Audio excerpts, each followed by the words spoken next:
Vamos a comenzar en esta mañana estudios relacionados con la mujer cristiana, y he preparado un estudio que posiblemente nos tome un mes o en septiembre mismo lo acabemos, acerca de la mujer cristiana, para hacer un paréntesis de todo lo que hemos visto de Primera de Juan. Toda nuestra carta de San Juan fue doctrina esencialmente, y me imagino que ustedes han aprendido de veras a distinguir el espíritu de verdad y el espíritu de error. Y para eso fue escrita la primera carta de San Juan. Y nuestros estudios que comienzan en esta mañana se titulan La mujer cristiana. Y vamos a ver en estos estudios las siguientes áreas acerca de ustedes. Vamos a ver que en esta mañana vamos a comenzar con esto, el principal propósito de la mujer, de acuerdo a la Biblia. O sea, ¿cuál fue el propósito por el cual Dios las creó a ustedes? ¿Cuál es la misión principal de ustedes como mujeres? ¿Cuál es el programa principal que ustedes necesitan formar y estar dentro de este programa que Dios ha diseñado? Porque mientras ustedes como mujeres no entiendan realmente cuál es el propósito, por cuál existo, si yo solamente quiero que sea mamá de los niños y que esté en mi casa, y no entiendan qué es la función de la mujer primordialmente desde la creación, pues nunca van a poder desarrollar ustedes la potencialidad que Dios les ha puesto a ustedes como mujeres. Después vamos a ver el potencial que existe en ustedes como mujeres y las principales responsabilidades que tienen como mujeres dentro de su hogar, en el gobierno que vivimos, en la comunidad, en la iglesia, para que ustedes comiencen a darse cuenta que mientras más cerca estén del propósito del programa de Dios, más podrán ustedes realizarse como mujeres cristianas. Hay mujeres que yo me he encontrado que me han dicho: Armando, estudié la carrera de licenciada o estudié para ser doctora, y se casan a los 23 o 24 años de edad, y entonces se ven inmediatamente ellas frustradas porque toda su vida anhelaron ellas realizarse como mujeres a través de la carrera, a través de la licenciatura, a través del doctorado, y de repente se ven limitadas a estar dentro de una casa con el esposo y con los niños. Entonces dicen: es que yo no nací para esto. Y mientras ellas no comprendan que sí nacieron para eso, van a comenzar a tener problemas muy grandes, porque ellas piensan que se van a realizar como mujeres ejerciendo su carrera o su profesión. Lo cual vamos a ver más adelante en qué casos Dios permite que la mujer se realice en estas circunstancias. Después vamos a ver, ¿verdad?, que la influencia de ustedes en el hogar es tan grande que dice en Proverbios 14:1, si quieren abrir sus Biblias, Proverbios 14:1. Una vez me preguntaron que hasta dónde podía una mujer influir en un hombre, hasta qué grado. Entonces les leí Proverbios 14:1, que nos dice: la mujer sabia edifica su casa, mas la necia con sus manos la destruye. ¿Hasta qué grado ustedes influyen en un hombre y en el hogar cristiano? Hasta el grado en que ustedes mismas, aun cuando puedan ustedes tener un esposo patán, un esposo que no es digno del cariño de ustedes, un esposo que posiblemente a lo mejor puedan decir muchas veces: me equivoqué al casarme con este hombre.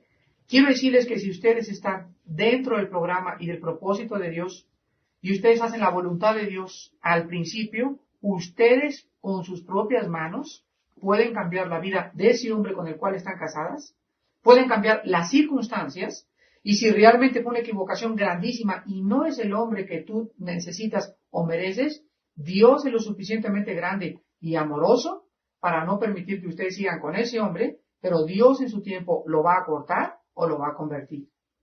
Pero ustedes no pueden jamás tomarse la justicia por sus propias manos. Me refiero a que nada de que me voy a divorciar, porque no está permitido el divorcio. Nada de que le voy a predicar y le voy a decir que no entiende, porque entonces le estás amarrando las manos a Dios, y Dios no puede hacer nada mientras nosotros tomemos el juicio en nuestras manos. Dios quiere que ustedes enmudezcan y ustedes digan: Señor, confío en que tú vas a cambiar la vida de mi esposo, porque solo Dios puede cambiar las vidas de los hombres y solo Dios puede hacer buenos a los hombres y permitir que Dios pueda tomar cartas en el asunto. Entonces van a ver ustedes también en este estudio qué significa ser una mujer sabia y cómo pueden ustedes, como dice Proverbios 24, con sabiduría se edificará la casa, con prudencia se afirmará y con el conocimiento se llenarán las cámaras, y de todo bien preciado el hombre llenará su boca. Entonces van a necesitar sabiduría, van a necesitar prudencia y van a necesitar conocimiento. Otra de las razones que quiero mostrarles a ustedes este estudio es que existe y continúa existiendo el movimiento de liberación femenina en el mundo, donde la mujer está pidiendo los mismos derechos.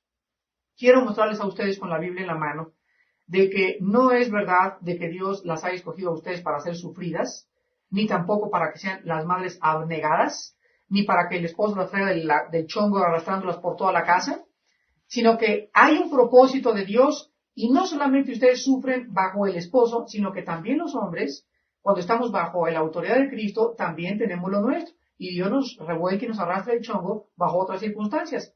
Pero tanto el hombre como la mujer, dice en 1 Pedro 5:10, es necesario que padezcamos un poco de tiempo. Y después de esto, Él mismo nos afirme, nos establezca, nos confirme y nos traiga la madurez. Pero es preciso que ustedes comprendan eso, que muchas veces son los esposos los escogidos para que ustedes puedan padecer ese poco de tiempo. Entonces les da esposos cabezones, les da esposos tercos, les da esposos que no se quieren convertir, y muchas veces es lo contrario. Hay mujeres que tienen esposos que son las bellísimas personas y que son líderes espirituales, y ustedes son las cabezonas, ustedes son las tercas, ustedes son las reacias. Entonces siempre hay excepciones, siempre hay diferentes maneras o diferentes perspectivas de analizar la vida. Y vamos a ver también que por las ocupaciones del esposo, ustedes van a tener, pues desde luego, más tiempo con los hijos. Y desde el punto de vista que ustedes tienen más tiempo en el hogar, entonces ustedes van a tener, no que tengan más responsabilidad, porque la semana que entra van a tener un campamento allá en Valsequillo, donde voy a hablar y voy a demostrarles con la palabra de Dios, de que si el hijo es rebelde, si el hijo se las truena, si el hijo se emborracha, si el hijo abandona el hogar, siempre el 90% de las veces es culpa del marido. Porque es el marido el que fue llamado a tomar las riendas del hogar. Y cuando el marido no las lleva, gracias a Dios por ustedes. Mujeres que han podido recoger esas riendas y poder haber encaminado a sus hijos, porque Dios va a derramar, no se imaginan, las bendiciones tan grandes sobre sus vidas. Entonces, cuando este es el caso, pues gracias a Dios por estas mujeres, y si ven ustedes que el marido no es el que está llevando esas riendas, y no es el que está, como dicen vulgarmente, tronando el chicote en la casa, sino que es la mujer la que sus chicharrones truenan, entonces vamos a ver que Dios los va a bendecir a ustedes, porque han tomado algo que le correspondía al hombre. Pero ustedes van a tener más oportunidad de guiar a los hijos por los caminos de Dios. Mucho más oportunidad que el propio esposo. Me refiero a un esposo que no ha cumplido con su obligación de ser el sacerdote de su casa. Y después vamos a ver que el propósito de estos estudios es que ustedes van a fortalecer su carácter como mujeres. Van a prepararse para tener un enfrentamiento más fuerte interior espiritual hacia las responsabilidades que les esperan a ustedes, porque el camino que nos queda está lleno de espinas. El camino que nos queda está lleno de trampas, lleno de problemas. La vida no es un dulce. En la vida, dijo Cristo, encontraríamos aflicción. Entonces ustedes necesitan tener un carácter fuerte, una fortaleza interior que las haga sobreponerse a todas las circunstancias, y esto es lo que se llama en el griego la palabra paciencia, la palabra upomone, el espíritu que no se da por vencido. Son esas mujeres que enfrentan tormentas y que están evadiendo escollos y arrecifes, pero siempre agarran otra vez el timón y lo siguen llevando el barco y siguen llevando a los hijos y siguen alentando al marido, y son mujeres que son bendecidas como ustedes no se imaginan por Dios. Hace aproximadamente 5 años conocimos mi esposa y yo algunos matrimonios.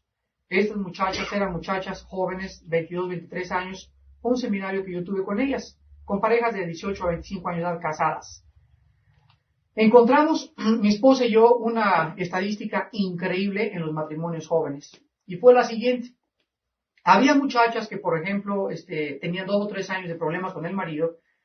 Nunca se imaginaron que el matrimonio fuera a lavar los calcetines del esposo y lavar sus camisetas y preparar la comida, porque fueron niñas que fueron traídas siempre en bandeja de plata, a las cuales su mamá, en la mayor parte de las veces, no educó ni les mostró que deberían ser señoritas desde el principio, que deberían de cocinar, que deberían de enfrentarse a la vida, o sea, prepararlas para sufrir. Y encontramos que la mayor parte de las mamás de estas muchachas jóvenes casadas tenían este pensamiento, y nos dijeron después de hablar con ellas. Nos decían, fíjese señor, que nosotros cuando fuimos jóvenes sufrimos mucho. Yo fui muy pobre en mi vida. Y yo no quería que mi hija pasara lo mismo. Entonces, cuando yo tuve a mi hija, pues no quise ni que levantara su cuarto, no quise que hiciera su comida, sino que le pusimos sirvienta, le pusimos esto, le pusimos aquello, porque queríamos protegerlas de aquello de lo que nosotros carecimos. Esto es una grande equivocación en las madres de familia, porque si ustedes creen que porque ustedes sufrieron o porque vamos a evitarles sufrimientos porque tienen que hacer esa irresponsabilidad de nuestros hijos, van a crecer más sanos, quiero decirles que están ustedes preparando y están ustedes criando a niñas berrinchudas que van a divorciarse antes de los primeros 3 años de casadas. Porque cuando una muchacha, desde joven, no está preparada para enfrentarse y para saber que la vida no es Alicia en el País de las Maravillas, ni la Cenicienta, ni Robin Hood, ni Batman, ni Superman, la niña cuando se casa y se encuentra con que es dificilísimo el hogar y la responsabilidad de su casa y de decorar su casa y levantarse temprano, etcétera, son matrimonios que la mayor parte de las veces fracasan.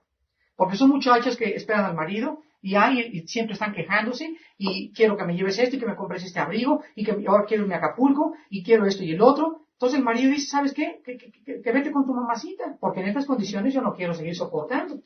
Entonces, pues sí me voy con mi mamá y las mamás todavía, por si fuera poco, sí, mijita, véngase conmigo. Estás casado con un orangután. Y en lugar de que decirles, ¿verdad? Pues me regresa a tu casa y yo te enseñé que el hogar y el matrimonio no era como tú creíste y ahora te fajas, ahora te casaste, ahora te amolaste. Las mamás consentidoras no saben que están destruyendo totalmente la integridad, el carácter y las emociones de sus hijas. Ahora ustedes, me imagino, hermanas, la mayor parte de ustedes tienen hijas. Y si no tienen hijas casadas, tienen hijas que están en edad de casarse. Y ustedes van a contribuir en una forma increíblemente grande para que esas muchachas, cuando se casen, comprendan lo que significa realmente el matrimonio. Y por eso tenemos los matrimonios actualmente en la vida. Vean, los matrimonios son de 18 a 25 años. Se están casando, pero por miles todos los días. A otra vez, los jóvenes están regresando a casarse jóvenes. Y está bien que una muchacha se casa a los 20 años y ya está en edad de casarse. Pero si esa muchacha a los 16 ya está preparada para el matrimonio, que se case, no hay problema. Siempre y cuando sea madura a los 16 años de edad. El problema es de que cómo va a estar madura si tiene la foto del menudo ahí en su cuarto. O si oyen a todos sus grupitos, ¿verdad? Niñas de 13, 14, ¿ustedes creen que van a estar maduras? No, porque ellas están buscando a alguien que se parezca a un muchacho de los que tocan en el menudo para casarse con él. O que se parezca a John Travolta o que se parezca a su artista favorito. Entonces, mientras ellas mantengan esta imagen, no van a entender que lo que Dios quiere es que se casen no con un hombre guapo, no con un hombre rock and rollero, sino con un hombre que ellas puedan descubrir cualidades espirituales en él, que las vayan a hacer felices, un hombre que tenga paciencia, que tenga atenciones con ella, para que no digan después, yo no supe con quién me casé. Para que no te dejes seducir por la belleza física del hombre, o por el dinero porque trae carro convertible tu novio, o porque tus papás les gustó y es el hombre que yo te he buscado, mijita. Pues discúlpame, señora, ¿verdad? Pero usted no se va a casar con él, es su hija la que se va a casar con él. Entonces deje a la hija escoger lo que Dios quiere para ella. Y vamos a ver que vamos a formar hogares buenos. Muy bien. Abran sus Biblias en Romanos capítulo 8. Y quiero comenzar en primer lugar a analizar algunos propósitos generales. Propósitos generales, tanto para el hombre como para la mujer, por el cual Dios, yo a veces me preguntaba, como se preguntó Mahoma, 375 años después de que Jesucristo murió, Mahoma caminaba y antes de morir escribió, no encuentro aún la justificación de mi existencia, ni del universo. O sea, ¿por qué existo? ¿Cuál es mi propósito? ¿Hacer dinero toda mi vida? ¿Trabajar en esa compañía toda mi vida? ¿Amontonar dinero y darme cuenta que cada vez vamos envejeciendo, se nos va la salud, se nos va el tiempo, canas?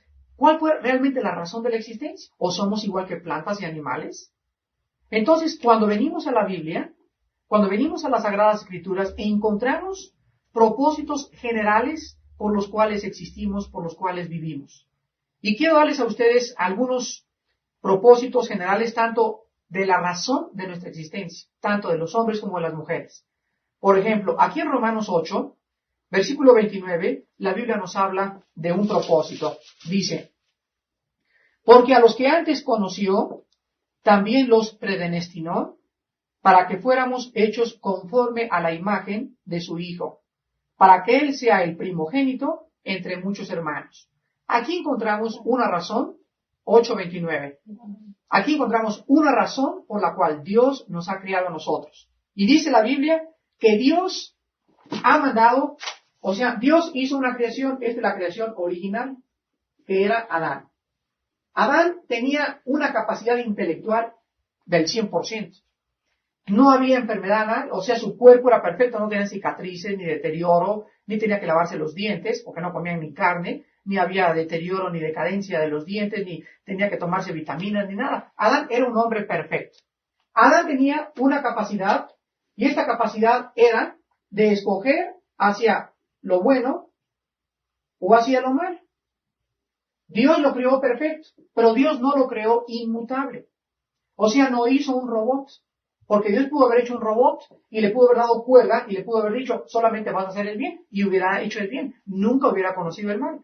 Pero la infinita sabiduría de Dios, Él permitió que esa criatura que Él creó originalmente pudiera tener lo que se llama verdaderamente la libertad.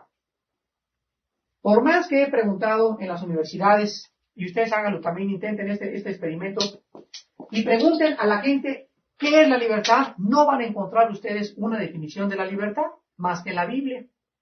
Porque la libertad no es hacer lo que queremos. O sea, es libertinaje. El hacer lo que a ti te da la gana, como dijo una muchacha en una cruzada. Mira, hermano, yo tengo 5 novios y ahí yo soy libre y me siento como un pájaro y yo hago lo que me da la gana. Y le dije, mira, muchacho, tú no eres libre, eres esclava de tus pasiones. Y cuando tú te cases, quiero decirte que vas a tener un 80% de probabilidades de no ser fiel a tu esposo. Porque esta libertad que tú crees la convertiste en libertinaje.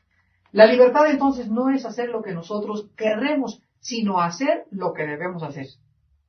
Cuando el ladrón sale de la cárcel, el juez le dice, señor fulano de tal, es usted libre, se le abren las puertas de la prisión. Pero, le dice el juez, es usted libre no para hacer el mal, porque va a regresar aquí. Es usted libre para obedecer la justicia y someterse a las leyes. Entonces, las libertades que Dios nos ha puesto son las siguientes. Que nosotros somos libres para seguir el camino de la bendición o el camino de la maldición. Entonces, Adán en estas condiciones escogió la libertad y escogió y se dirigió hacia este camino, que es hacia el camino del mal. Dios sabía, o sea, no le tomó por sorpresa el que Adán cayera, porque Dios dice en la Biblia que desde antes de que lo creara, ya había escogido al Cordero antes de la fundación del mundo, inmolado antes de la fundación del mundo. Cristo en los planes de Dios y existía la cruz en los planes de Dios.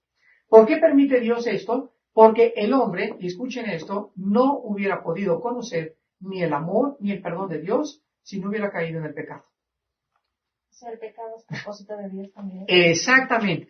Dios permitió el pecado, porque Dios no creó el pecado, sino que permitió que el hombre conociera lo que Él no quería que conociéramos, porque a través de este conocimiento el hombre puede glorificarle y darle gracias en los siglos venideros por sus abundantes riquezas de su gracia para con nosotros en Jesucristo. Ahí es donde entra la semejanza a Dios a través del pecado. Dios nos hace semejantes a Él. No. Bueno, En nuestra no. imagen y semejanza de Dios no se refiere a atributos físicos, porque Dios es espíritu. Se refiere a atributos morales e intelectuales. Sí, o sea, el pecado es el que nos hace ser humanas, conscientes. ¿Sí? No, el pecado es el que nos está causando que nos deterioremos, el que está causando que nos desintegremos, el que está causando nuestra destrucción. Sí, es que no me doy a entender, pero sí, entiendo. Es la gracia de Dios manifestada sobre el pecado lo que nos hace que volvamos a recobrar la posición original y el propósito que Dios tenía original, del cual fuéramos hechos conforme a la imagen de Cristo. Entonces, un hombre que cae, toda la raza, ¿verdad? Dice la Biblia, toda la raza humana cayó, toda la balanza se inclinó hacia el mal. Entonces, todos nosotros hemos nacido con la tendencia más de hacer el mal que de hacer el bien. Y eso vean en los niños de 1 año de nacidos. En los niños de 1 año de nacidos, ven ustedes que el niño comienza a manifestar interiormente rebeldía. Llega el niño y agarra la chapa esta, la cosita esta del mueble, y dices, no lo agarre. Y llega el niño y lo vuelve a agarrar. Y dices que no lo agarre. Es que dice la Biblia que está ligada a su corazón de los niños que nacen la necedad. Mas la vara lo apartará de él. Entonces al niño que llega y agarra la perilla de la puerta y le dices 3 o 4 veces, ese niño ya te tomó la medida y no te va a obedecer. Y si tú no lo corriges a tiempo y le dices, no agarres esa cosa, y a la segunda vez no le dices, sino que agarra la mano y le das una cachetada, pero bien en su manita, o le das una buena nalgada, el niño va a entender que tú no estás jugando. Y que cuando tú dices no agarre, es no agarre. Pero los mamás, llega el niñito y le apaga la televisión. y le mueve los canales. Y niñito, ven para acá, y papá 5 veces va y lo quita la televisión. Es que las palabras no van a hacer entender a los niños. La Biblia dice, el que detiene el castigo a su hijo aborrece. Solo la nalgada va a poder hacer ese niño apartarse de su necedad. Entonces, si el niño al año de nacido comienza a entender que no juega con el papá, a los 2 años no va a tener problemas. Pero vean, un niño de 2 años de edad es un dictador en una casa. Es un dictador. Agarra y tumba y hace y deshace por aquí y por allá, y los de papá pues no le quieren pegar porque le han enseñado que a lo mejor el niño se va a enojar o que los va a odiar porque le pegan. Estamos desarrollando un monstruo en la casa, peor que ET. Y cuando creas que es el niño, van a ver nada más la clase de persona que va a ser. Y dejen que llegue a los 15 o 16 años de edad y están ustedes criando un cuervo. Saben que los cuervos se caracterizan porque sacan los ojos de sus víctimas. Pues así dice la Biblia, habrá cría cuervos y te van a sacar los ojos. Y van a encontrar ustedes que esos niños que tú te negaste a disciplinarlos de chiquitos, cuando ellos crezcan, van a ser niños que se van a voltear contra nosotros. Y van a decir, tú papá, y van a estar dispuestos aún a pegar a la misma mamá. Porque yo conozco hijos rebeldes que agarran la puerta, la aventan a la mamá y le avientan todo y no los quiero y me voy y se van. Y la mamá, que sabe ustedes lo que es el dolor de tener un hijo así, el corazón se les parte a la mitad, pero ustedes saben que están recogiendo una cosecha que ustedes mismas han sembrado. Porque la Biblia dice, lo que sembramos, recogemos. Entonces, Dios anhela una cosa, que ya que tenemos nosotros la inclinación de irnos hacia el mal, si el hombre dice aquí, bueno, es que aquí está una persona del siglo XX, ¿yo qué culpa tengo de haber nacido con esta inclinación? Dicen los salmos, en pecado he sido concebido y en pecado he nacido. Pero no tiene ninguna culpa de que yo agarre una semilla de calabaza y la semilla esté mala y la calabaza salga chueca. Entonces la calabaza dice, ¿yo qué culpa tengo? Yo no escogí nacer chueca. Muy bien, calabacita, si yo le pudiera hablar, le podría decir esto. No tiene ninguna culpa, pero fíjate que aquí tengo una medicina que te puede interesar. ¿No quieres interesarte? No, es que yo no tengo por qué nacer chueca. Pues te vas a morir chueca y cuando seas juzgada y te saquen del plantío, no vas a hacer comida, no porque naciste chueca, sino porque no quisiste tomarte la medicina. Pues no tienes ninguna culpa de haber nacido en pecado. Y está muy bien, le puedes echar la culpa a lo que tú quieras a Dios, pero tu culpa no es de que hayas nacido en pecado, tu culpa es de que no quieres aceptar la medicina y el perdón de Dios. Ahí radica realmente la responsabilidad. Y esta es la condenación, dijo Cristo, que la luz vino al mundo, y los hombres amaron más las tinieblas que la luz. O sea, los que se van a ir al infierno, no se van a ir las prostitutas al infierno, ni los borrachos, ni los drogadictos, ni los asesinos. Los que se van a ir al infierno son los que no quisieron creer el don y el perdón que había en la cruz de Cristo. Por eso Cristo dijo, las rameras van delante de ustedes al reino de Dios. Y los pecadores, y el ladrón junto a la cruz no tuvo tiempo ni para bajarse ni para bautizarse. Y Cristo le dijo, hoy estarás conmigo en el paraíso. ¿Por qué? Porque la salvación no es por las obras, es por la gracia divina, por algo que no merecemos. Entonces, cuando comprendemos esto, que Dios tiene un propósito, el principal propósito de Dios entonces es sacarnos de esta condición en que estamos nosotros y trasladarnos a otra esfera, donde el ejemplo de esta esfera es Jesucristo, su Hijo amado. Entonces, Dios nos saca de la condición del basurero, de la esclavitud donde estamos, y el principal propósito de Dios ahorita es sacarnos en primer lugar de nuestro estado de pecado y comenzar a conformarnos, o sea, comenzar a formar a Cristo dentro de nosotros. A unos pasaron de aquí a los 17 años de edad, otros a los 30. Yo me acuerdo que a los 26 años me convertí, otros a los 50. Claro que mientras más años, más difícil es esta conformación a Cristo, porque más trabajo cuesta quitarse los vicios pasados.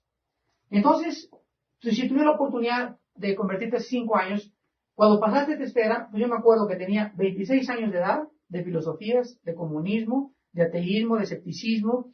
Entonces, ¿cuánto tiempo tardó en limpiarme y cuánto tiempo tardó esa renovación? Tardó como 3 o 4 años. Hasta que dejé de reparar, me pusieron la silla y me dijo, Dios, ya no sigues reparando porque estás peleando contra mí. Amánsate y déjame guiarte como un borreguito para que yo pueda hacer contigo lo que yo quiera.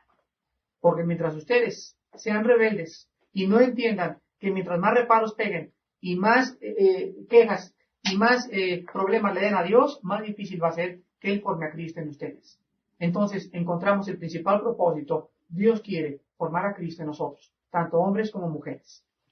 Vamos a ver otro propósito general en el libro de Apocalipsis.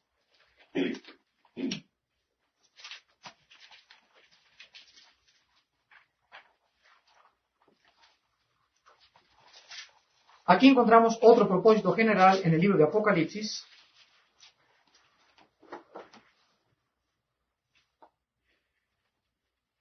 Capítulo 4, versículo 11.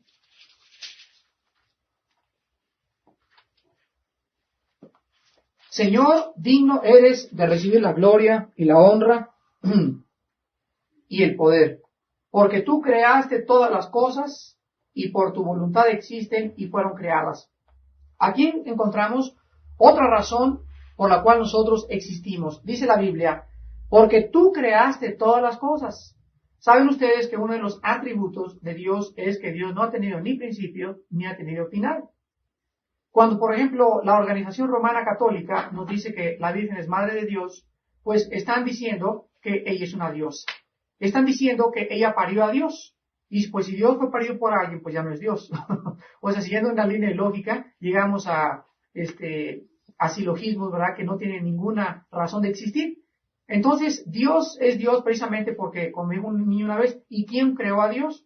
Y les van a preguntar a ustedes esta pregunta. Cuando ustedes reciban esta pregunta, ustedes contesten, mira, si hubiera sido creado, no hubiera sido Dios. Porque se llama Dios precisamente porque no ha existido, no tuvo un principio ni tendrá un final.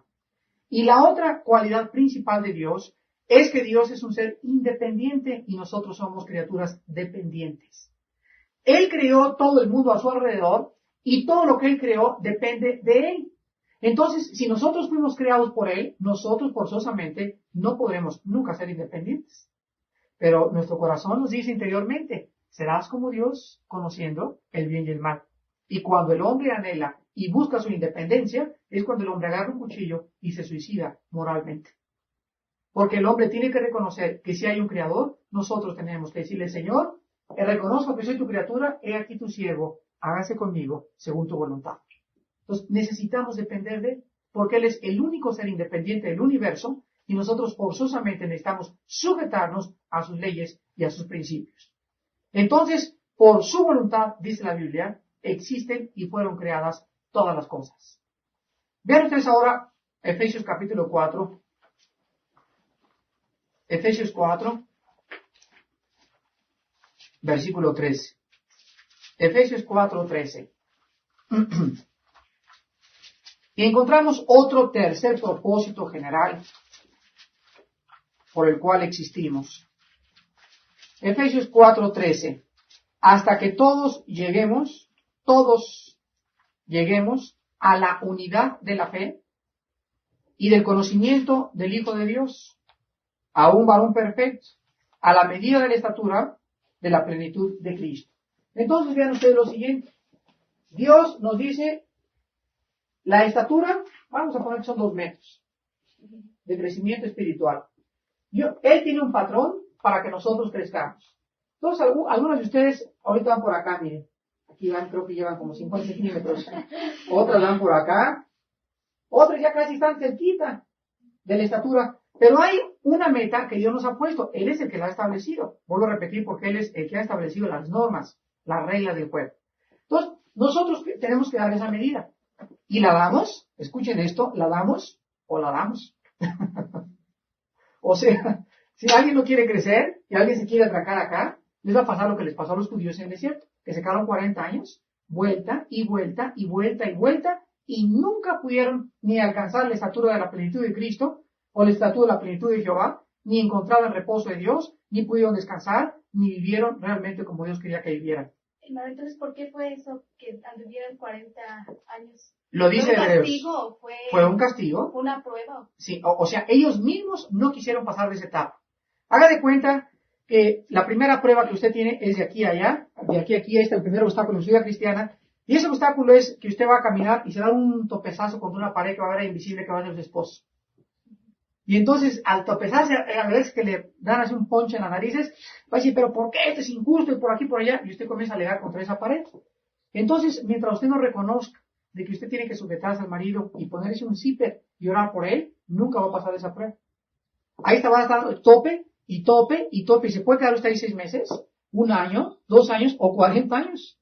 Los judíos no pudieron salir porque no quisieron, porque murmuraron y murmuraron y murmuraron. Dios los bendecía y seguían quejándose y seguían quejándose y seguían quejándose. Nunca entraron en mi reposo. Corazón de incredulidad les llama el libro de Hebreos. No quisieron nunca creer realmente que Dios era Dios y que les quería bendecir. Entonces fue por eso que los tuvo 40 Por su corazón incrédulo. Entonces, al usted ponerse, vulgarmente dicho, al brinco a su esposo, usted está mostrando incredulidad. Porque Dios le dice en 1 Pedro 3:1, lo vamos a ver la semana que entra, mujeres, están sujetas a vuestros maridos y serán ganados con la conducta. No lo discutas, no lo ataques, no lo insultes. Pues estamos diciéndole a Dios, Dios, yo no creo que sea cierto lo que tú me estás diciendo. O sea, si me estás pidiendo demasiado. Entonces, eso está manifestando en nuestros corazones incredulidad.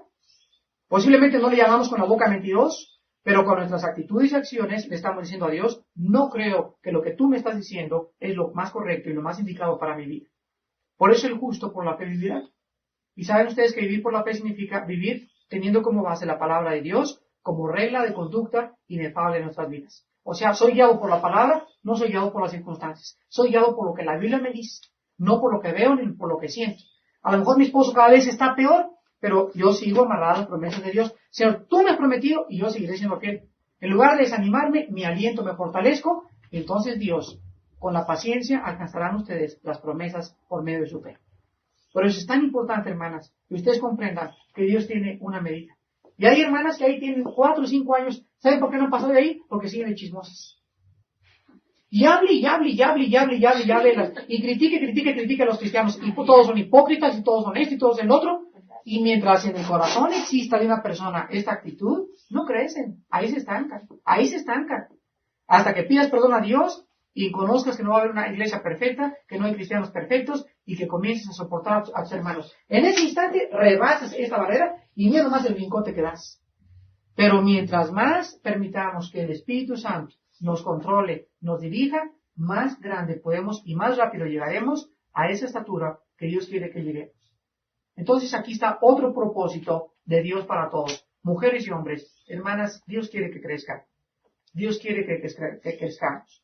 Quiere que lleguemos a una estatura. Quiere que no seamos enanos espirituales. Quiere mujeres grandes, llenas del Espíritu espiritualmente, para que alcancen la plenitud y la estatura de Jesucristo. Y ahora vean 1 Corintios 1:9. 1 Corintios 1:9. Donde encontramos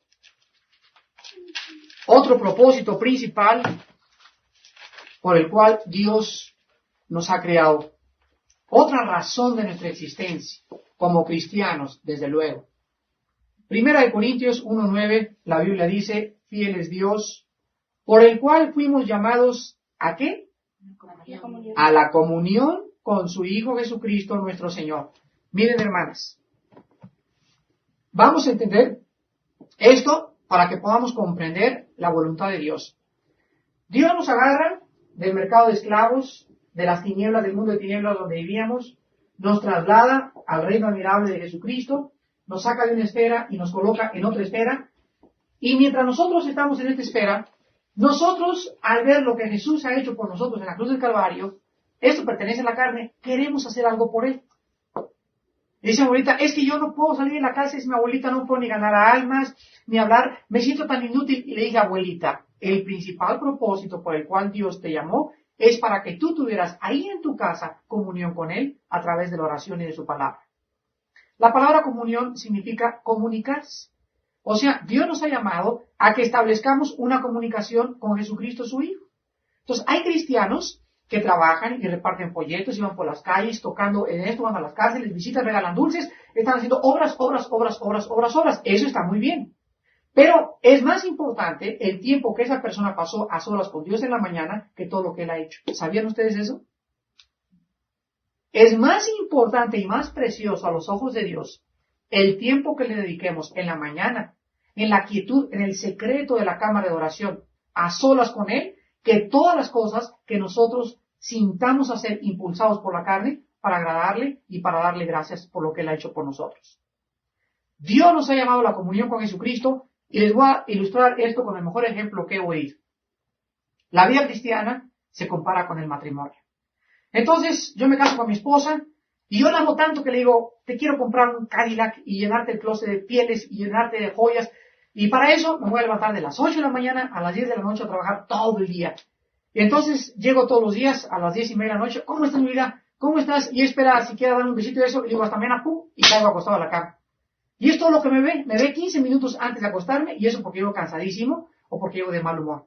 Entonces pasa un mes o 2 meses, y pasan 2 años y 3 años en esta misma actitud, y le compré su carro a mi esposa, nos hemos ido de viajes, le he comprado alhajas y todo. Entonces me dice mi esposa, Armando, quiero decirte algo.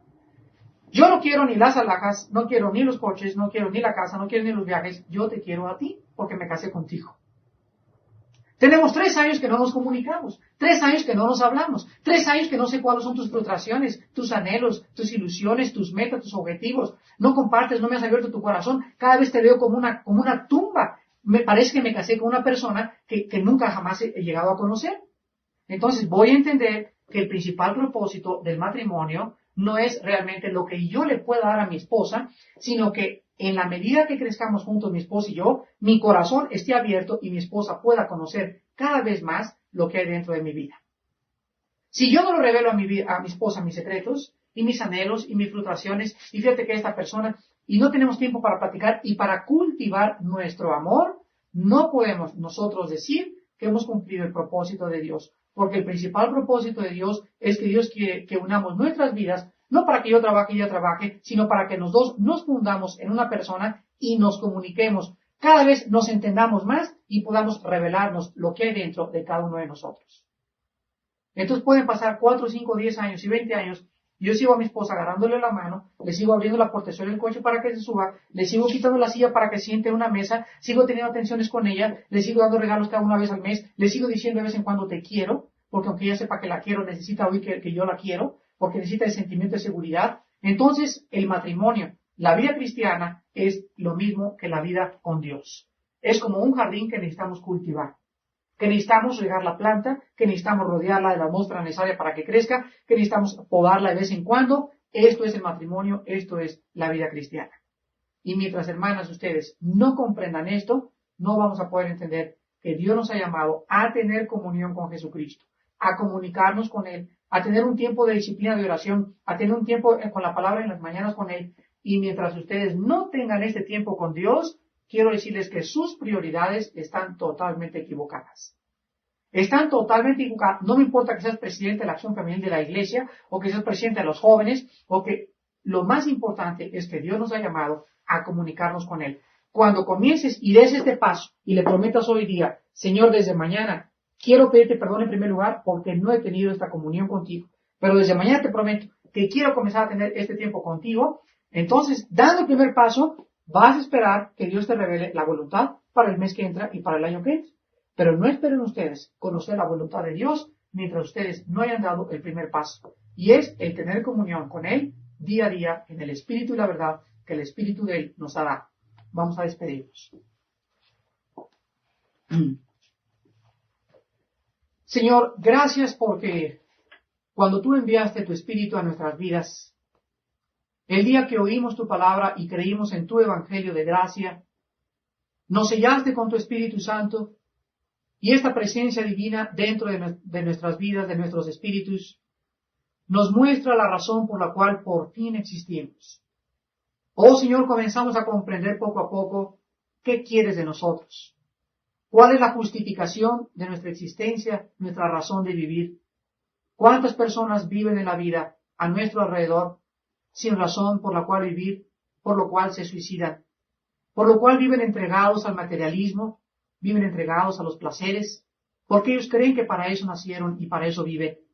Pero cuando el hombre y la mujer encuentran la razón de su existencia, el propósito por el cual nosotros seguimos respirando, nos damos cuenta que tú tienes un plan para nosotros, que nuestra misión no ha acabado porque seguimos vivos, porque el día que acabe nuestra misión, tú nos llamarás a casa. Señor, mientras estamos aquí de peregrinos en este mundo, danos un conocimiento más claro de que estamos dentro de este programa y de esta voluntad, para que podamos verdaderamente tener ese gozo que tu Espíritu da a las personas que guardan y obedecen tus mandamientos. Bendice a mis hermanas en esta mañana, llévales con esa paz y muéstrales, convénceles con tu Espíritu que necesitan principalmente dedicar un tiempo a tu Hijo en las mañanas a solas, porque de esta manera conocerán cada vez mejor la voluntad y el propósito que tú tienes para sus vidas. Ahí en esa comunión recibirán las fuerzas, recibirán el poder y la fortaleza que sus espíritus necesitan para vivir una vida tan difícil separados de ti. Gracias, Señor, porque en ti nos fortalecemos y en ti están nuestras fuerzas. En Jesucristo oramos. Amén.